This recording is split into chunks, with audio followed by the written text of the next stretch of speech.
The top stories: Ethiopia set to host its first ever international conference on irrigation and climate resilient production.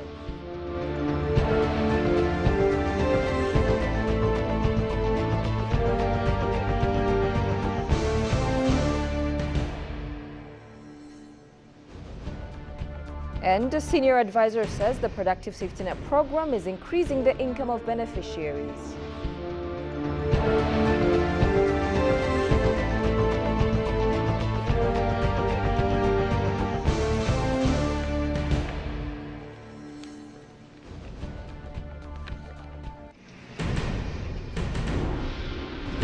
Hello and welcome to EBC World with the news. I'm Tabitha John. Do stay with us.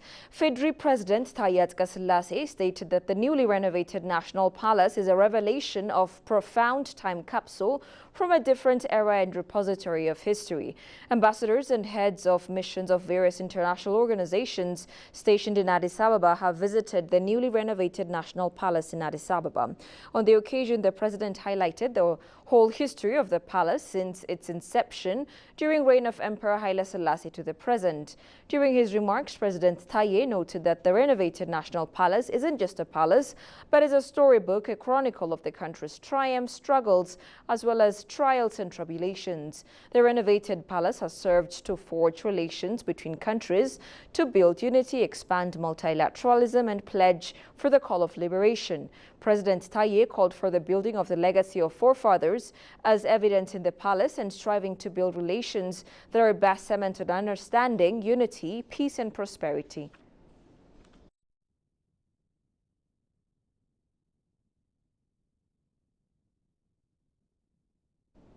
Ethiopian Airlines has received the Close Collaboration Award from Gwangju Bayun International Airport. This recognition underscores the airline's strong partnership, which has driven operational efficiency and elevated service delivery. Currently, Ethiopian Airlines operates 10 weekly passenger flights from Gwangju Bayun International Airport, reaffirming its commitment to offering seamless travel experiences. Ethiopian Airlines extended their heartfelt gratitude to Gwangju Bayun International Airport for their continued support and look forward to further strengthening the collaboration in the years ahead in a social media post.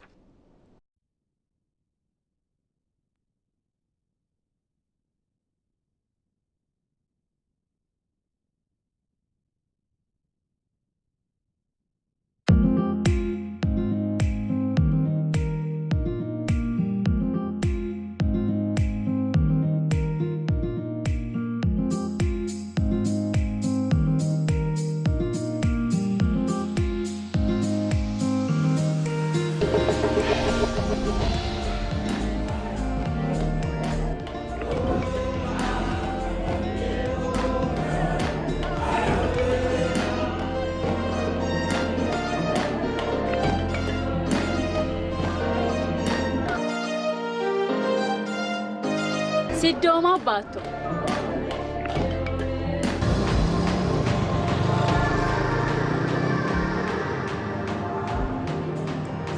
So I'm right here in Jigjiga, the Somali state of Ethiopia. So whenever you come to like Jigjiga, the Somali state of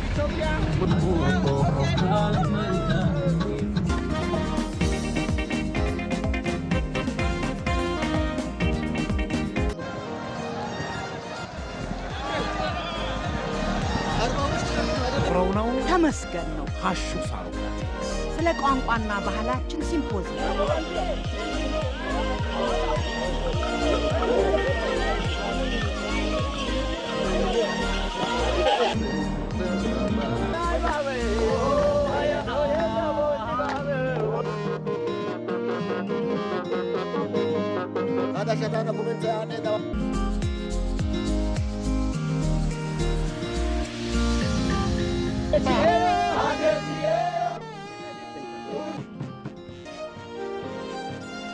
Killa named after the fortified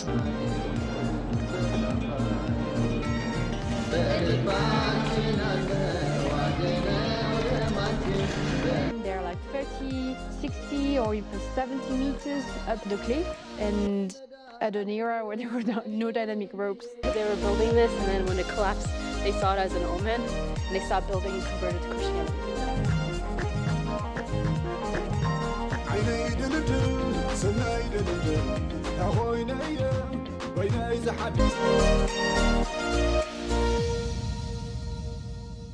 Welcome back. Ethiopia is set to host its first ever international conference on irrigation and climate resilient production, organized by the Ministry of Irrigation and Lowlands in collaboration with key stakeholders. The conference, scheduled for February 12 to 14, 2025, will be held at the Adwa Victory Memorial Museum in Addis Ababa. The announcement was made during a press briefing by the Ministry of Irrigation and Lowlands. Minister of Irrigation and Lowlands, Abraham Belai, highlighted the significance of the event. Take a listen. ሀገራችን የምታካሂደውን የኢሪጌሽን የመጀመሪያውን የኢሪጌሽን ኮንፈረንስ The conference showcases Ethiopia's vast irrigation potential and its commitment to sustainable agricultural development and climate resilience. With abundant water resources, extensive arable land, and rich natural endowments, Ethiopia is implementing transformative reforms to optimize resource utilization for national development. ጋር ተያይዞ እየተሰሩ ያሉ ከክላይሜት ጋር ተያይዘው He also emphasized that the conference will serve as a platform for sharing best practices among various countries. This conference will serve as a key platform for nations to share experience fostering innovative and investment climate resilient agriculture. Irrigation development is crucial to supporting Ethiopia's agricultural ambition and ensuring food security.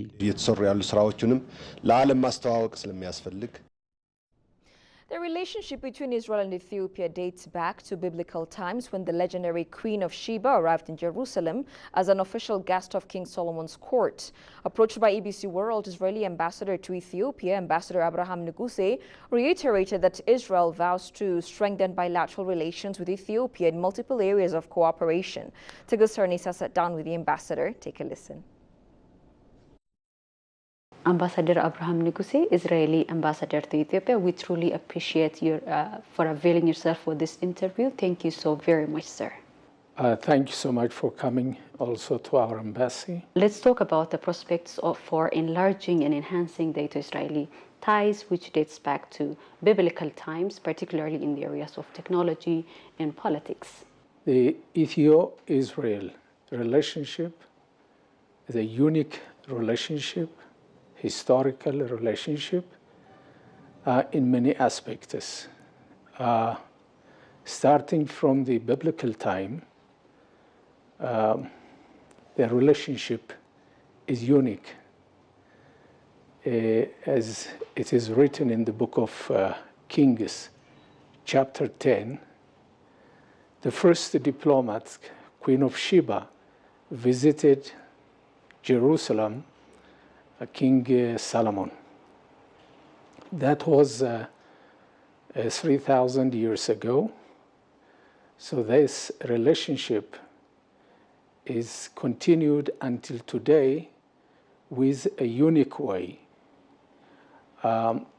because the Ethiopian tradition, culture, religion, history is also similar to the history of the Jewish people. As we see in the 5 books of Moses, the books, the Chronicles, the Judges, and the Prophets, we read in the Bible that every areas of the Bible, the Ethiopian name is mentioned and appeared. And the cooperation with the two peoples is a unique one. How ready and committed is your leadership to see to that investors hailing from old and glorious nation of Israel to roll into Ethiopia to tap its potentials?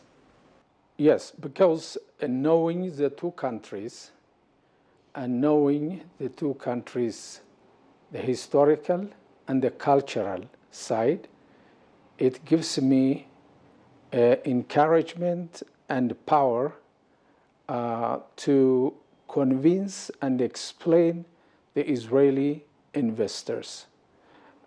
We have many ways to explain the reality in Ethiopia. As I said, that Ethiopia is blessed in natural resources, in human capital and other areas. And also the economic reforms and the government programs that are really pushing the Ethiopian economy up, and that also gives the opportunity for foreign investors to come and to invest in Ethiopia. And so we have to explain and bring to the aware of these investors to Israel in the communication ways.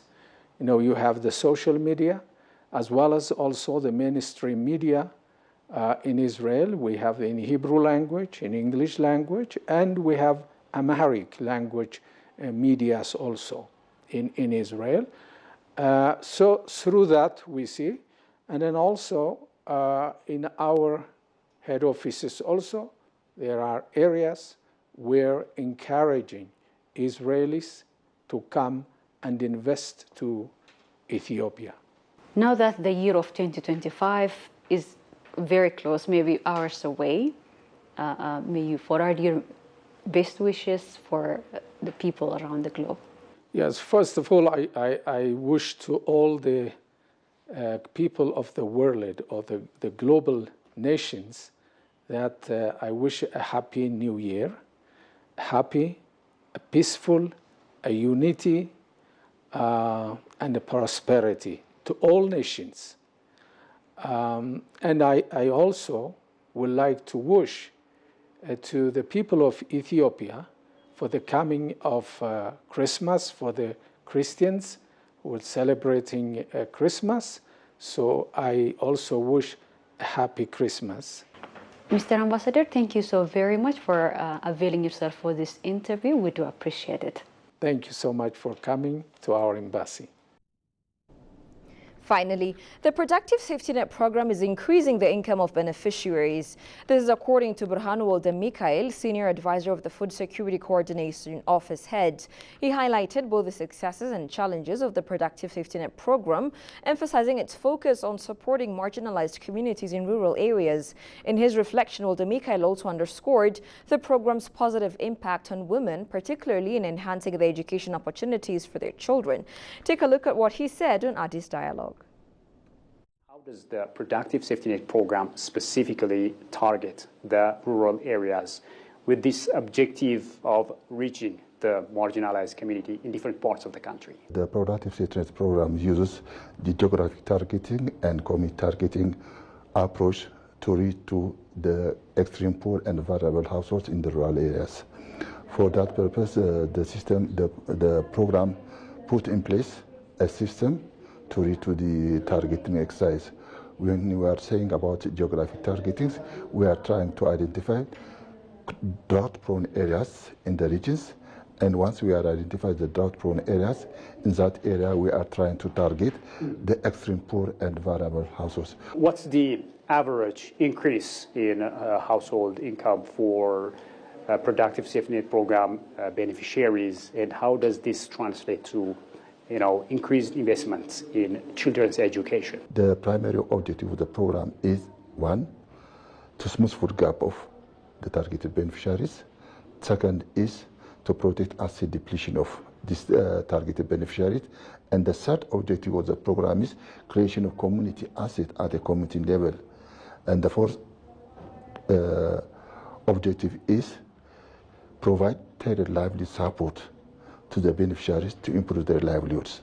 So when I'm looking at these four main objectives and the achievements we made so far in implementing of the program, through the Safety Net program, we are making food and cash transfer to food insecure households in the program area, which enables them to smooth their food gap. In 2000, the poverty rate in percentage was 55% in this area. But by 2020, that percentage goes down to the level of 25% by reducing by 30%. This shows us that the livelihood of the program class have improved through all this intervention, and we are measuring of our achievement of the target set for objective in this way, and we are in a better off in making of changing of the life of the peoples. One of the areas the Productive Safety Net Program prioritizes is obviously education, which you've touched upon. So in this regard, can you provide specific examples? How has this Productive Safety Net Program enabled mothers to practically invest in their children's education for better education, for more accessibility of education in different parts of the country? The Productive Safety Net programs enables mothers to invest at the household level, to invest for their children's education. But it's not only for the mothers, it's also for the entire households, the program. And culturally, when I'm looking of the rural communities, they use what they earn from doing of different activities, investment at the household level, which this investment will also use to invest on their children to send to the schools.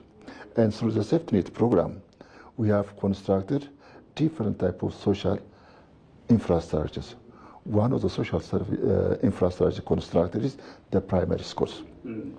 This primary schools is constructed in their vicinity, in the walking distance. Because of that, the school rollout enrollment has increased, and school dropout of children have also reduced. You're watching ABC, a reminder of the top stories. Ethiopia is set to host its first ever international conference on irrigation and climate resilient production.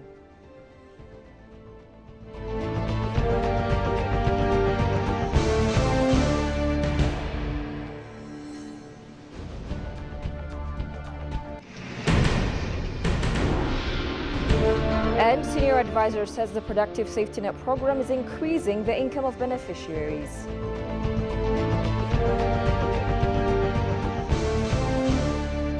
That's all we had for now. I'm Tabitha John. Thank you for watching. Goodbye for now.